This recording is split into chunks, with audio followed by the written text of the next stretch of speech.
Welcome back to the show and go on a Tuesday morning today because we're busy guys in here. We got to drop this Thursday, boss. What do we got coming? I got 5 hoodies dropping, including the mellow hoodies, plus 2 different colorways in the chase. It's been crazy lately with the sellout, so just letting everyone know I won't be dropping early. It's going to be 6 o'clock on the dot.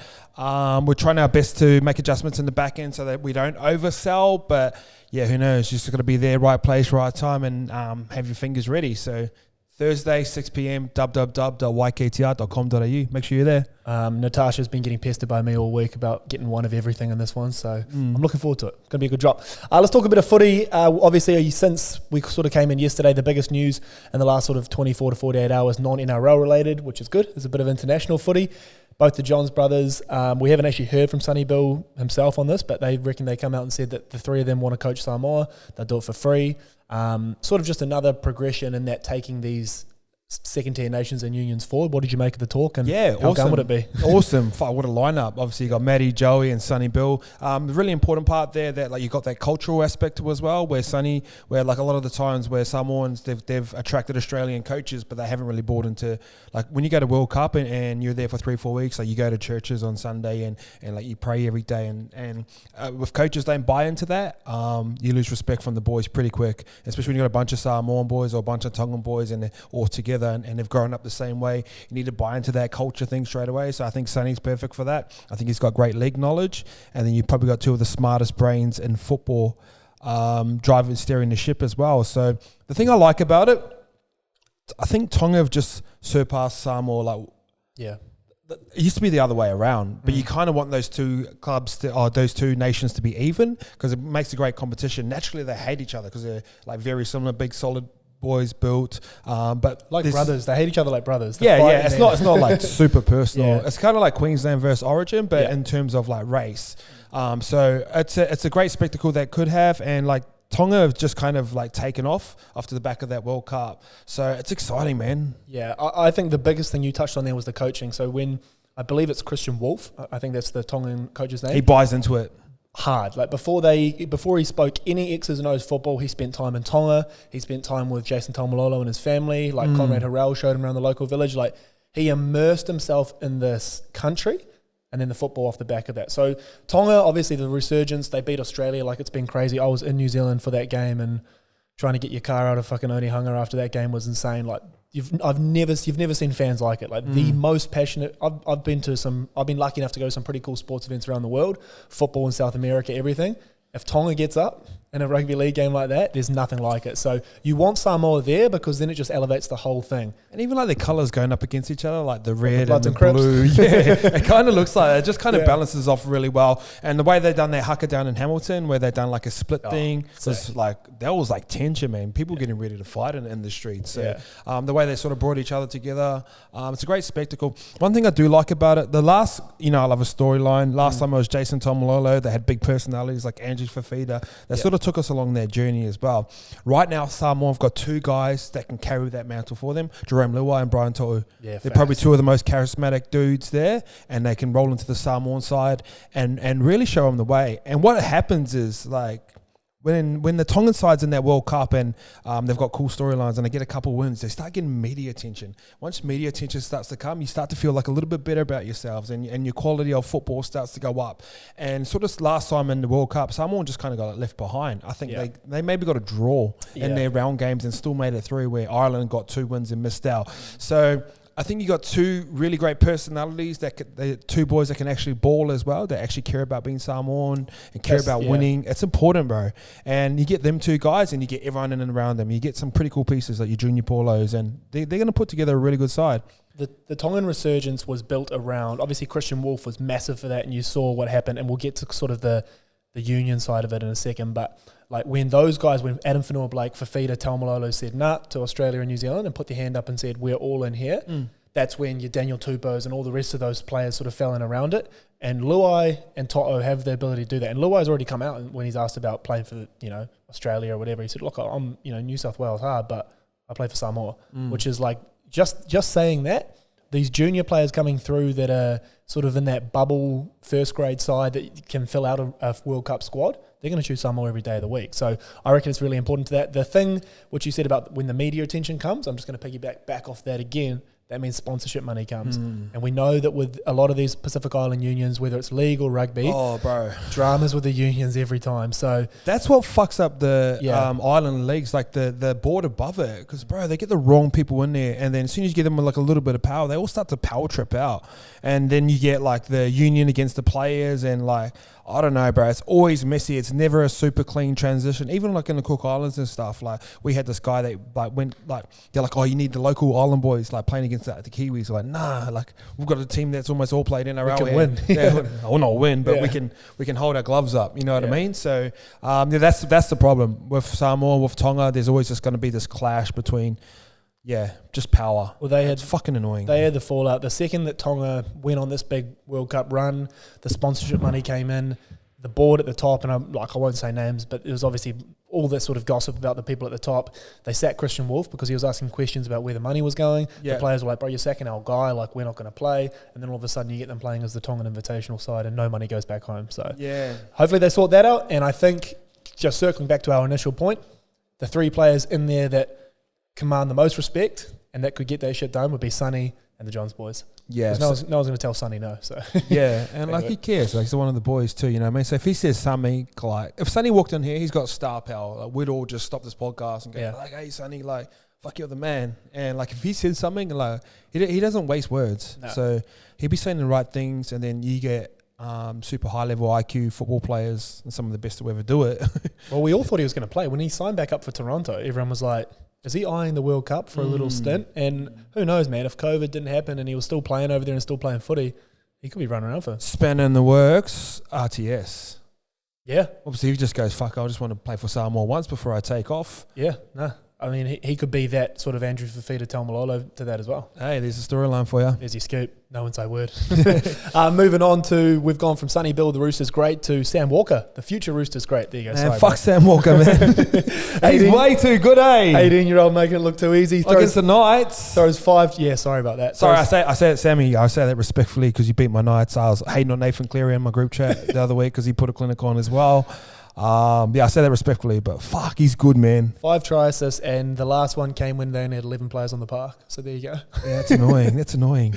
Bro, he's great to watch, man. And like we went through this period, like when I come through football, it was kind of like the Roosters. Melbourne were the best side, and that's when halves kind of split up. So we went left side versus right side.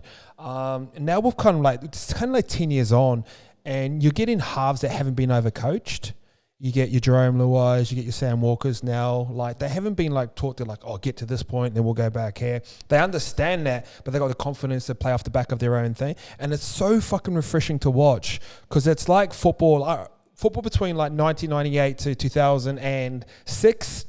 Bro, that was the prime time for halves. There's like Trent Barrett, Scotty Hill was slept on. Obviously, you had Lockyer, all the Johns, you know, Fittler was in there. Brayford Nassau was doing this thing. Like, bro, we had these... Like, and this has come off the back of the rule change as well because the game sped up a lot quicker. But that was the golden period of halves, man. Everyone had a really good halfback and 5'8", and they all played like ad-lib style football. And now we've gone through this little 10-year period where it was all like structured. Everyone's trying to be Melbourne, wrestle. The game got slower. The defense got better. Now it's flipped back to attack again, and it's exciting. And he's the guy sort of leading the way. Jerome's probably the other one as well. So they're just playing what's in front of them, and that's what you get taught as a kid. And they're not being overcoached. So man, he's an exciting prospect. I was thinking about it before. I haven't seen someone come out, and this is saying like Nathan Cleary's been in this Czech conversation as well. Someone come out as exciting as Simpson, Sean Johnson, 2011. Yeah, facts. In terms of highlights. Yeah. Like Nathan will probably go down as probably the best halfback of all time, mate. Yeah. Joey, he's in that conversation. He's in that. He's trending towards that way. Yeah, that's what he's doing more than what they were doing at that age. Yeah, JT, everyone included. But in terms of just jumping on the scene and busting out into highlights, bro, I haven't seen anything like this from Shawnee. What about?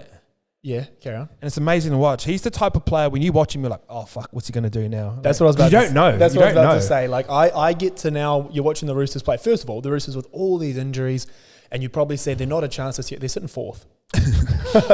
It's a fucking joke. But Sammy Walker's a big that's part my of hometown team too. What's up, Bondi? Sammy Walker's a big part of that. But you watch him play and it gets to, like, you're watching the Roosters rather, third or fourth tackle and my eyes start to go off the ball like this and I start to look for Sam Walker, which I never do. Yeah. And like, I'm a football fan. I didn't play obviously like you, so I don't understand a lot of the off the ball movement. But when I'm watching him play, the biggest takeaway for me, and Luke, you'll be able to attest to this, is if you haven't watched 10 in the Ken yet, watch it because it's a fucking giggle. But when Corey talks about playing him on Anzac Day, Corey goes, first of all, I mean, it's Corey, so he doesn't know anyone, but he goes, I don't even know the guy. Like, they're out in warm-up, thought it was a ball boy because he's that small, but he goes, out on the field, like, he was digging into, like, Wairia Hargraves, everyone, like, give me the fucking ball, like, bro. And Corey walked away like, fuck, this guy's like, you know, sort of Carmichael Hunt vibes, like, not scared of the moment, demands the ball, doesn't matter that he's 18. Yeah. Like, he wants it right now. Yes, you're fine.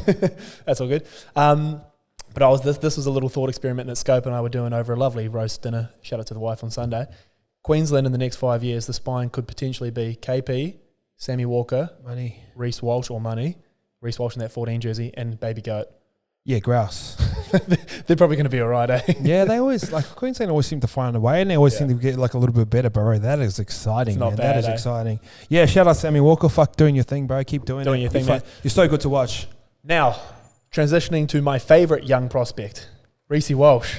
I'm in the Reece Walsh fan club. Bro, you're actually the captain of the Reece Walsh fan club. I know he plays for the Warriors, so everyone would expect me to be his biggest fan, but you might be the biggest Reece Walsh fan in the world, yeah? Yeah, I love him. Like, obviously, like, because Normie tipped me up about him like a couple years ago, because I think they're family friends, and over New Year's, like, we're having beers and that with him. I didn't know who he was, bro, and then, like, he was just chatting. He was like a really good kid. And it was like me, him, Jordan, Ricky, three good-looking blokes right there. Fucking making me look like a 2 out of 10 standing next to them two cunts. The dogfish. Nah, but like, I didn't know who he was. And then like we're having a chat. I was like, bro, do you got it? And he goes, and he looked at me in the eyes. He goes, bro, I've got it. Oh, and I loved hearing that confidence, bro. So that's that Cole Anthony confidence. Yeah, and then I watched his trial. I watched his trial against, I think they might have played Wynnum Manly or someone. He was playing fullback and like he was carrying the ball back, but he was getting ipped. But he was setting up like that wide four style thing. And I think he's the perfect guy for the Warriors. Like, what do you mean by that? Sorry, bro. Like when you say he's getting ipped, but setting up a wide four. Nah, so like he's returning the ball back and he's getting like picked up and dumped. But like he wasn't like overawed by the situation. Right, yeah. So it just means you're getting smashed. But then like he'd roll into attack and throw something on. So like I really loved that about him. And I only watched like the first half and I was like, oh shit, like he can play. And then obviously the Warriors picked him up. Shout out to their recruitment. That's a really good sign. Is that him? Skipper Sully. Oh yeah, that's a really good signing, man. Because man, he's, in my opinion, like I know Cody does his thing and his touches are brilliant, and I really like that combination of him and Cody together. I wouldn't change a thing. Well, that's what I was about to get to. My next part was going forward.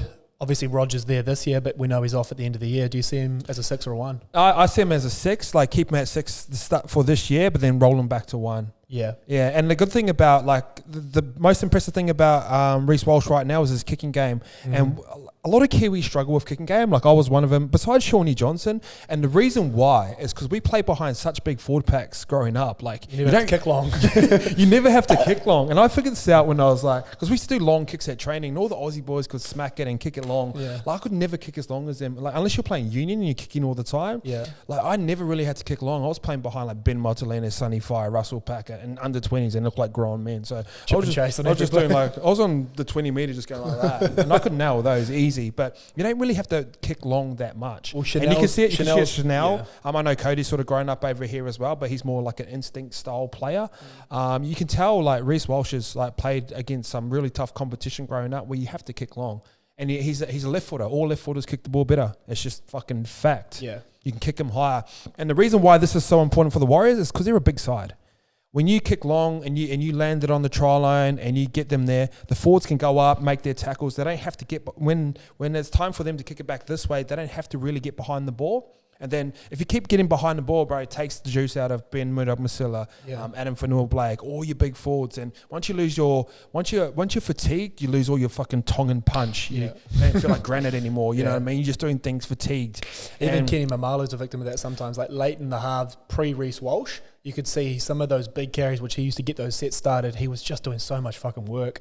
Yeah. You know, it's like you take that little bit of sting out, and when you take the sting out of that attack, it's just everything falls apart. Oh, Mamalo's like, if they're kicking from the 40 and Mamalo's going like that, looking up and going, Boom, and then he goes, all right, cool, I'm just going to fucking run that straight. Yeah. That's when he's at his best. Yeah. So that's like, it's a small thing, but it's a fucking massive thing for the Warriors where he's landing it on their line every time.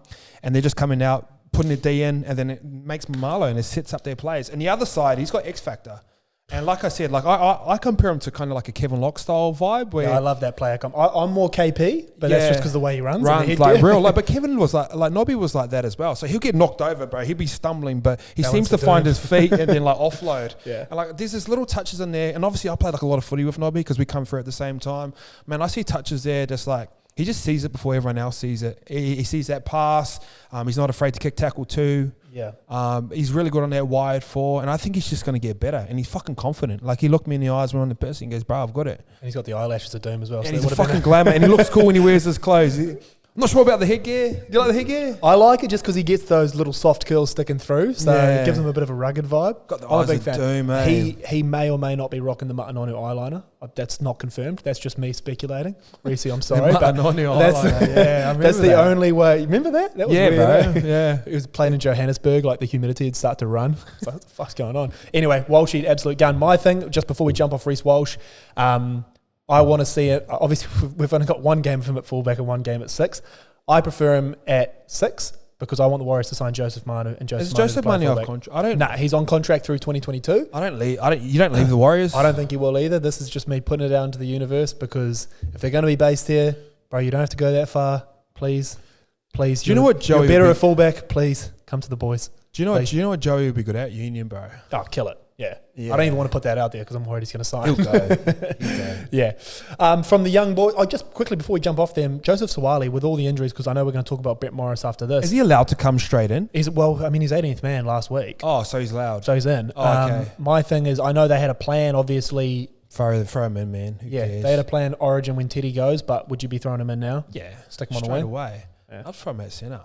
Ooh. Like, just give him the ball. No, there's like... If he's defensively sound, and I've watched a couple of his games at Norths, which he relatively is, like that's the only hard part about playing centre. Like everything else is easy. Like when you're winger, like you're getting bombed straight away. You're getting you have to make big reads and stuff like that. I'd throw him straight at centre. Who's playing there at the moment? Well, they got Joseph Manu, but he'll be at fullback. Playing fullback. No, I'll put him at centre and then keep. They played Brett Morris at centre because they had so many injuries. And who's that young kid that always scores tries on the wing? Who's that? Is he Samoa? He's from the Beaches. I forgot his name. He scored like 5 tries last year. Oh, he always comes in and covers for the wingers. Oh, Ekavalo. Sorry, yeah. Fuck, he always tackle breaking machine. Yeah, he's good, bro. So you keep him at wing and you put Joseph. Yeah. And Beauty, another clinic. How about those three? How good's the rookie class this year? I was about to say as well, KP, Reece Walsh, and now Sawali making headgear cool again. And Joshy Curran. JT. Old Mutters OG. I like Joshy Curran. He's a gun, good. bro. He's silky. Reminds you of Cuthbertson? Cuthbertson, he does. Yeah, that's a good shout. Silky actually. Sort of back rower with a bit of skill. He's got that sort of indigenous flair in him as well. David Solomona, he was the OG. If you give him a bit of early ball, he's got a bit to his game. Yeah. Proper Mutters as well, which we love. And he'll run a line for you. So there's always that fine little balance. Yeah, there you go. Josh Curran got a wrap on the show and go, how about that? We just touched on Brett Morris. Obviously, that was sort of the image of the round in terms of the heartbreak of watching his brother come over to him and that. It's ACL. I suppose your immediate thoughts when you saw that, and then follow-up question, does he come back? You hate to see the nice guys go down. You know what I mean? He's done everything right his whole career. Won comps, played Origin, Australia, go down as one of the greatest wingers of all time. And to think someone that's done everything in the game and be 34 years old and be mature and just see him break down in that kind of circumstance, and he probably understands this is part of the game. It's super sad to see, and his brother's there. I'd come back, eh? Yeah. Oh, I don't know. I fucking haven't played what he's done. I haven't done what he's done. 35, the emotion to me suggested he probably thought he's done. Done. I think so too. But I you said it. I thought when we had grabbing a coffee yesterday, which I thought was pretty fucking poignant. If Josh Morris because I said to you, I was like, bro, it's an ACL. I don't know injuries like you do. I was like, do you lose 10%? Do you lose 15%? Do you lose 20%? Do you lose your speed, which is obviously his biggest weapon? But you're like, if Brett Morris loses 10 to 15%, he's still faster than most of the players. And he's still in that in terms of and do you want to can you just touch on it a little bit more? You spoke about because I said, he can't, he loses speed, no good as a winger, but speed is his biggest weapon. But you were like, not with Not with Brett Morris because he's so fucking smart. So like a lot of it is around like touch and feel when you're as a winger. So there's a try he scored a couple of weeks ago, and I forget who it was, and he kind of got a long ball, and like the ball was coming this way, and he come onto the ball that way and just sort of skipped out. Yeah. So like, man, there's not too many circumstances when he's one-on-one with a winger that he hasn't been in. You know what I mean? So he knows how to maneuver his body to get around. And sometimes it's not always about speed. It's about positioning. Like sometimes there's some really classy players that aren't super quick, but they know where to be and how to place their body. And Gutho's almost like that. Gutho doesn't fly. No. But he's so fucking right place, instinct, right time. He puts himself in the right positions to get the ball. And there was this one try. I should try and find it, man. And it's so fucking subtle. You wouldn't even think it's like something, but you watch it as someone that appreciates football and you're like, oh, fuck, that's classy. I hope he comes back. Again, if he doesn't, and it's another Jake Friend situation, he's literally done everything. So I seen some guy on Twitter. I'm not too sure who it was. I kind of stay off Twitter because it's a fucking sewer.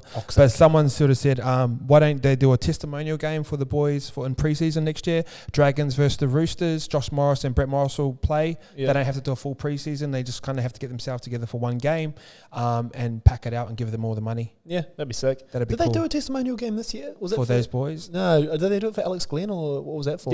Yeah. But then like you got like Dragons fans are pretty like loyal to success and Roosters. Yeah, that'd be cool. That'd be cool. Like sponsored by YKTR. Yeah, sick. Nah, I think Boris and that would be fucking throwing some coin in there somewhere. Yeah, they might have a bit. Politis just go here. Here's a little brown bag. Thank you, boys. Oh, pardon me. Got the Lukey cough going. Penrith, let's jump across to your boys. You spoke about Luai before. We're going to talk about them every week until they lose because it's undefeated season, baby.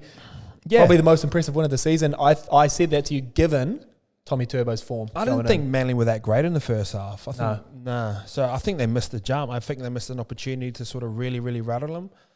There was a team a couple of weeks ago, they kept bombing Brian To'u and he started to look shaky. Yeah. I think that's the strategy that in terms of kicking plan that you go to. So like say you go down to a part of a field and you kick off a 6-4. So what that does is when you kick off a 6-4, the winger has to be up in the line because if he's off the line, you just pass around him. So you got to kick from that sort of right post.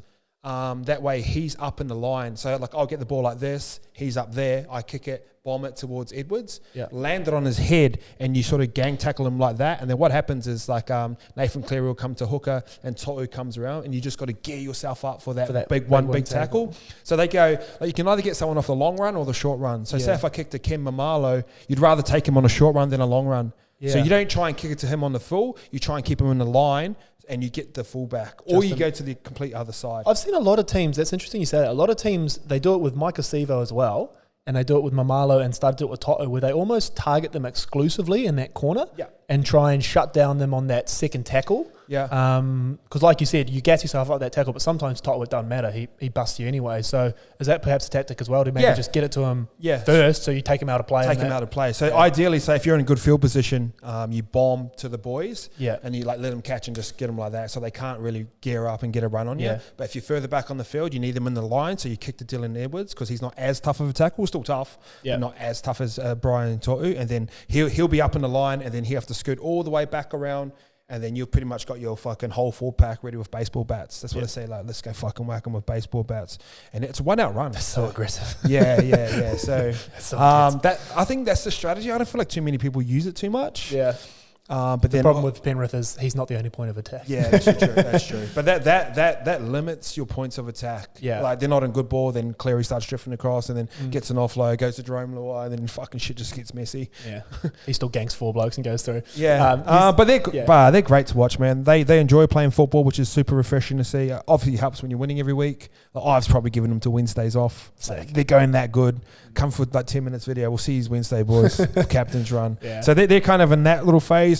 Interesting part's going to be in Origin. Most of those boys, their key boys will be in there. Yeah, that's when my undefeated claim's going to get a little bit shaky. Oh, of course, but they'll just bring some fucking kid from St. Mary's and Matt Burton. Yeah, Matt Burton into the halves. They'll probably be all right. Yeah. You spoke then briefly about Nathan Cleary. I thought that was, as good as he's been this year, that was one of his best games of the season, particularly that first half when you mentioned Manly were a little bit off. He was fucking on. Yeah. He shoots to first now tie for Dally M with my preseason pick, which was Rog and Latrell, but Latrell's obviously serving a suspension, so you'd suspect him to fall back a little bit.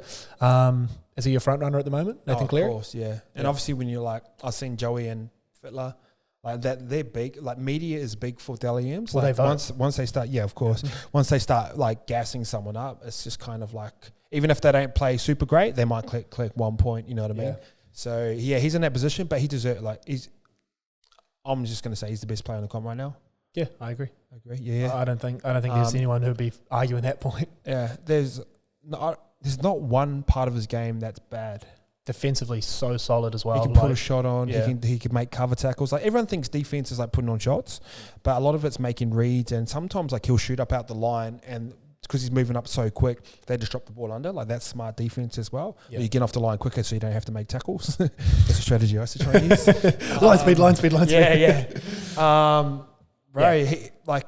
There's a lot of halves that he organises the team. But then there's a lot of halves, they call it, like I used to get called like a traffic cop. Like I sit behind the ruck and go here. Yeah. And it takes away your run. He doesn't do that. He still runs the ball. He can play at first receiver. He can play at second receiver. He can play down the blind side. Yeah. He's probably behind Reynolds, probably the best kicker in the comp. Mm-hmm. In terms of he's got a variation. He's got an arsenal of kicks. He's got the chocolate dipper on him. He's got the bomb as well. Like I think he was one of the big snubs on our first team all high bomb. So we had Milford, Dewey, Reynolds. He very easily could have made that. He's got a fucking high bomb on him as well. So you look at someone like say like a Mitchell Pearce, where he's just mastered that one kick. So he'll kick it from halfway, landed on the spot every single time. Great kick. Where a Reynolds and a Cleary, they can do that same kick, but they can put a spiral on it. They can ask put a few questions, and that takes time. And then he fucking kicks goals as well. And he's a fucking good bloke, and he's good looking. He's got it all. You know what fucks me And he's one of the boys too. That's the best thing. He's not a nerd. Like he's a footy nerd, but he's not like boring. Yeah. So I love that about him. It fucks me off when the commentators always talk about, oh, look, it's the one that you miss-hit that's almost the best. I'm like, bro, they're not miss-hitting that. They're like, Milford is trying to do that kick. Cleary is trying to do that kick, yeah. Speaking of Milford, onto the Broncos. Jeez, with the transition game, Lukey, you feeling it? Yeah, smooth, at the moment. Oh, someone pulled it up the other day. They're like, what about Jackson's Rogan-esque transitions? Transition games, yes. Like, he's onto it. The Broncos, obviously, with the comeback of Doom, I picked them as well, so I was riding them home that whole way against the Gold Coast. Before we talk about Brisbane, I think the game probably said more about the Titans because I'm just not sure where they are as a side yet when they're losing games like that. I said that early. You did. And I didn't have them in my top 8 and everyone lost at the start of the year, and obviously Scope had him fucking winning the whole thing, basically. And he had the Roosters missing the 8, so Scope, you're disqualified from this conversation. What did you make of the game, and where does sort of the Titans sit after a game like that? I only watched the highlights because I rolled into the game. I was like, this is going to be one of those games. But it fucking turned out to be a classic. Yeah. I watched it the next day, but I don't know. I think they're sort of Titans just a little bit, they're obviously a lot better than what the Broncos are in terms of the talent. Season and stuff and talent as well. But, man, fuck, it was a great game to watch. Those games are awesome. Yeah, the big brother, little brother thing, I know, like, the players will always downplay that, we don't give a fuck, but it adds, like, we're all about storytelling here, and it just adds to the theatre of it. And when it's up there, and you got the big Brisbane Broncos with all that history up against the new hot thing, the new sexy team, which is the Titans with Tino and Fafita, obviously. You got Fafita going against Pangai, and those two just fucking smacking into each other all day. Yuck. Fafita, I mean, I know he got criticised quite heavily after that. Like, he goes hat-trick, clinic, hat-trick, and then he has another lull. So he's getting a hat-trick next week. So he's going to get a hat-trick next week. That was what I was getting to. Load the fuck up on Fafita next week because Michael Innes has called him out.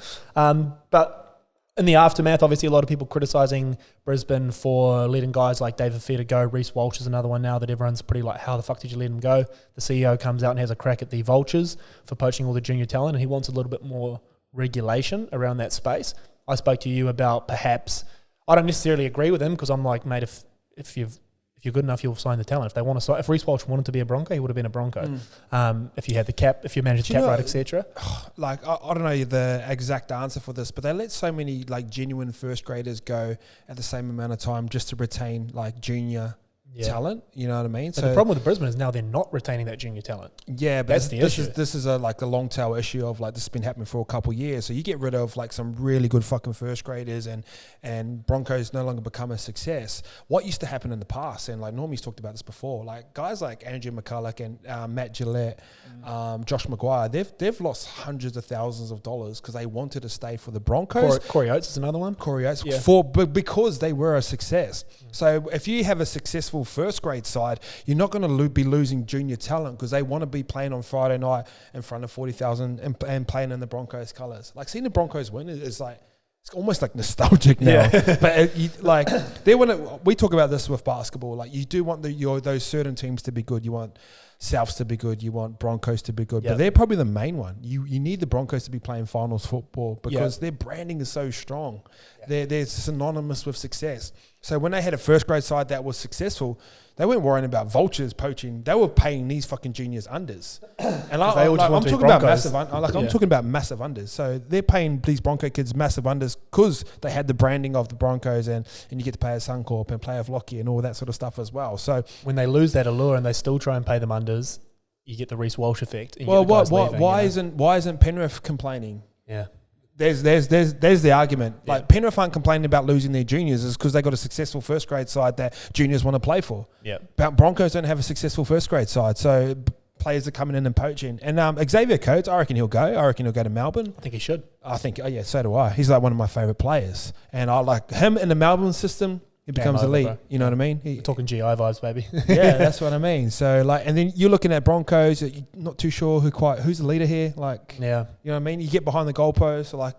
Who's talking? Payne Haas is talking. All their leaders play for the Dragons now. So like that, bro. And then you go to the coaching, and then like you go to the Melbourne system, and like you know who your captain is. You know who's talking when shit's getting hard. You know who your fucking coach is because he's one of the best to ever do it. You've got systems that's been built over 20 years that are synonymous with success, and you just throw one of the most talented juniors that we have in terms of physical presence and Xavier Coates, shit's going to get scary. You talk about sort of who's the voice there. They seem, or the talk coming out of there, just quickly on the vulture thing, I think perhaps, and I've said it for a while, I said it when the Warriors were humming in those 2011 days, and like you start to see, your Louis Browns and all that, Elijah Taylor, yourself, like guys start to go elsewhere, not just because Ivan's leaving, but I wanted then there to be some sort of competition dispensation like there is in the NBA, whereby if you play for your junior club and say Nathan Cleary signs a 5-year deal with Penrith, that's always going to be more money than if he signed a 5-year deal with Brisbane because you get the NRL top up. Yeah. So it's like almost an additional year's salary. So it's whatever you want to call it the junior clause or the, I don't know, heritage clause or whatever. If you're from the area, that's your club and you've played your junior football there, and they table a $500,000 3-year deal, and so do Melbourne, you can get 600 if you sign with your junior club. Something like that, I reckon, would incentivize the investment. It would, for the club. And then you've got no excuse. If David Fafita leaves, if Reece Walsh leaves, if Xavier Coates leaves, you've got no fucking excuse because you had extra money coming from the comp. They just don't want to play for you. I reckon something like that would be cool. I don't know how feasible it is financially for the club to be handing out money like this because there's so many junior players playing for their teams. Yeah. For everyone that leaves, there's a lot of local talent playing for their sides. But I don't know. It was just an idea. It's one of those like problems like with having a successful development system. Like that's kind of a good problem to have, that people want to poach your players, because in theory if you've developed them right and you've treated them right, you actually get first crack at them as well. But you can't keep everyone. So the reason why Penrith has been a success, like Bryce Cartwright coming through was fucking like elite. One of the most elite, one of the most incredible juniors I've ever fucking seen, and he's playing really good football now. But there comes a time where he's like he might sign for, say, like $300K out of high school, which is massive money. But then he might be playing at like a $600K level. But then they might see someone like I know they're the same age, but someone like Isaiah Yao, where they can get same productive, and that's the benefit of having a great junior system, because that way you can pay a Nathan Cleary $1 million.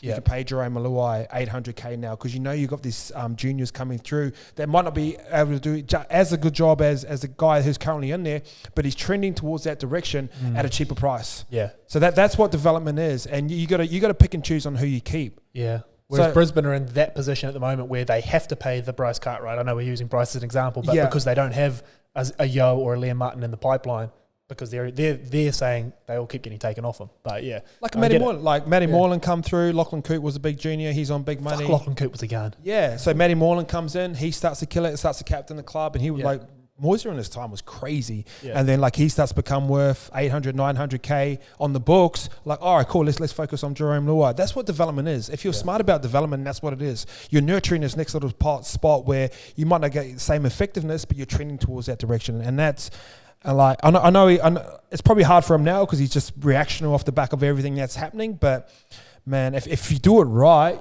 you're the Penrith of the now. Yeah. And the Broncos used to do it right before because they had all the right guys in the right place. But it's just a long tail of a failing first grade side. There you go. Peter Sullivan, eat your heart out. Isaac John taking your job. Just quickly before we wrap up. I feel like I'd be a good coach. I honestly feel like I'd be a good coach. If I can hold later, boys, I'm off. I'm going to go coach fucking... Coach going on benders with the teams, that won't work. Just lastly, the talk coming out of Brisbane as well. Obviously, we've spoken about how we think, there might be issues or they want to fix it. It seems like all they want to do is sign a halfback. That seems to be their number one goal. Well, it's red hot. The halfback market, I don't remember a time when so many guns have all been coming off contract in the same year. Moiser, Sean, Reynolds, Corey, obviously as well. There's going to be a lot of talent out there. And if you're not signing them early, like that's why I think the Reynolds thing is bizarre, because I would be locking them up right fucking now. Because if you get to the end of the year, you're going to be bidding against all these other clubs. So yeah, I don't know if you're Brisbane and we went to that furniture store, and you could smell the desperation on the dude, and it kind of makes you not want to go to the place. What, giving Lukey 3 of his cards? Yeah. So we went to this furniture store yesterday, and this guy's trying to sell like some high end furniture, and like you can just smell the desperation on the place, and it almost makes you not want to go there. Man, I feel like that's the Broncos right now, and I know like. Facts. Each half could probably make an extra 200K going there, but then you're rolling into the Hornets' nest. You're rolling against the fucking all the old players. Probably going to you don't know who your halves partner's going to be. You don't know your halves partners. Yeah, bro. You don't know like you hear a lot about Kevy Walters, and you ask a lot of players that have been coached by him, like will he be a good coach? And like, he'll all of them said like he'll need some good support around him. Yeah, so great bloke needs support. But. I don't know. Like, I'd rather say if I was a Mitchell Moses. Yeah, I'm in a really good side right now. I don't have to move. I've got a really good fullback. We've got great juniors. I've got a great coach. I might make 200K, 100K less. But I'm fucking staying put. Career longevity as well. Yeah, you stay here, you potentially win a comp, and then when the next time your contract comes around and you're 29, 30, you get that. You get that big deal. So we've spoken about that before. It's like we spoke about it with Jerome. Not taking the Warriors' big money, staying put. I tell you look at how he's going. When his contract comes up for negotiation next time, that boy is going to be able to demand whatever the fuck he wants. So that's important. Like it's hard when someone's waving the fucking carrot in front of you and it's $1 million. Oh mate, I'd sign for Wakey right now. Give me that fucker. I don't give a fuck. Yeah. So different breed. Yeah, I don't know, man. Like. I don't have an answer. I think because I'm a little bit old, like I'm 32 now, and like, I'm at this time I'm older, taking it straight away, and I'll be like, I could be the guy that could turn this club around. But that could be like, say, if Mitchell Moses does go up there and he gets them back into the finals, you're the king of Brizzy. Sick. Shit. Yeah. So plenty of upside in that as well. So it's up to the individual. Yeah, it's a conversation. I don't have an answer. Maybe they should try and sign Adam Reynolds or try sign Sean. I think Adam Reynolds would be a very solid signing. Yeah, great signing. He gets you in games. Yeah. And you go up in sixes. Behind that pack as well. You go up in sixes, not fours. You know what I mean? So my thing is like they're not settled on Turpin or Levi. They're not settled on Asako at the back. They're Tyson Gamble, what a game, but they're tossing up who's going to play 5'8". So if you're a halfback looking to sign up there and you have no stability in the spine, I know you're playing behind a big gun forward back, but you don't have super experience outside you with Jesse Arthurs and Coates and that. I don't know if it's the best landing spot football wise, but if anyone can make it work, it'll be Ren. So who knows? Yeah, obviously needed. I thought Jermaine Asako was amazing.